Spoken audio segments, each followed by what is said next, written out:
Interesting conversation, which is who is the last of the old school fighters? And Shogun. Shogun was the name I kept reading, and I'm going, you know what? I think you've got that wrong. I believe the correct answer is Robbie Lawler. I don't think there's anybody in this sport still competitive at a high level who can date themselves back further than Robbie Lawler. Robbie Lawler goes back. I'll tell you the first time I ever saw him on my TV. He was 19 years old. The year was 2001, and he was fighting a guy named Aaron Riley, which, by the way, to this day, is one of the greatest fights I have ever seen. If you haven't seen it, you got something called the internet, you'll enjoy those 15 minutes. But I think that Lawler goes back, and Lawler is a very interesting guy's career to study and follow along with. Robbie Lawler, the story of his career, right? And your best moments usually come somewhere around that. Robbie was a little bit young. At 19 years old, that was a little bit young to be in the sport. But generally, your best years within any sport come, that 23 years old's a great time, maybe even up to 28, 31 years old, somewhere like this. Now, I'm well aware that over time, we're starting to see athletes of all walks push that number a little bit later, but whatever that span is, whatever those numbers are, you're still confined to those numbers. It doesn't get better later than outside of those numbers, except for in the case of Robbie Lawler. I mean, the real thing on Lawler was this was an explosive, athletic guy who was really intimidating looking and didn't mind taking his shirt off and getting into a fist fight. That was the story on Robbie Lawler. And then if you broke him down a little bit further, once you started to have a bunch of matches, you go, okay, there's a way to beat him.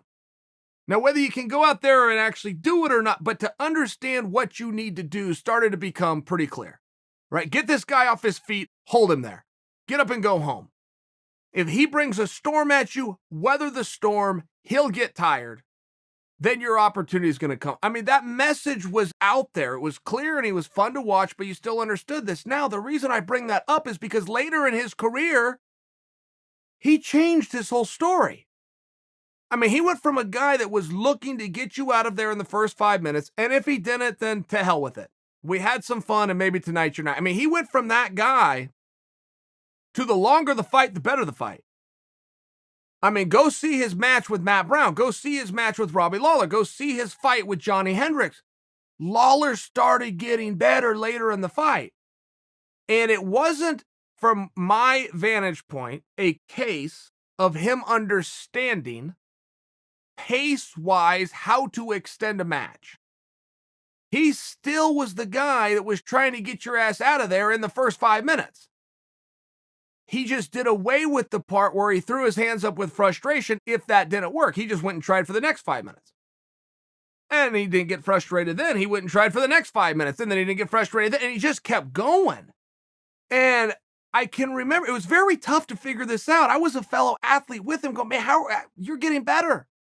And there was one thing that was very clear to point to. He spent his career training out in Davenport, Iowa. And when Militich kind of quit training those guys, they had to find other places to go. So Robbie ends up at the American Top Team. I only bring that up because that's the one thing that you can actually see and point to and go, okay, things started to change right here. Now, why? What was different?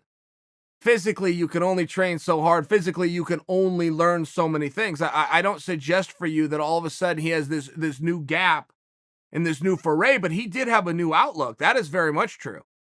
He had a new inspiration. He had something new that was driving him. I think after he left Iowa, I think I'm forgetting, he went to Arizona for a piece of time as well.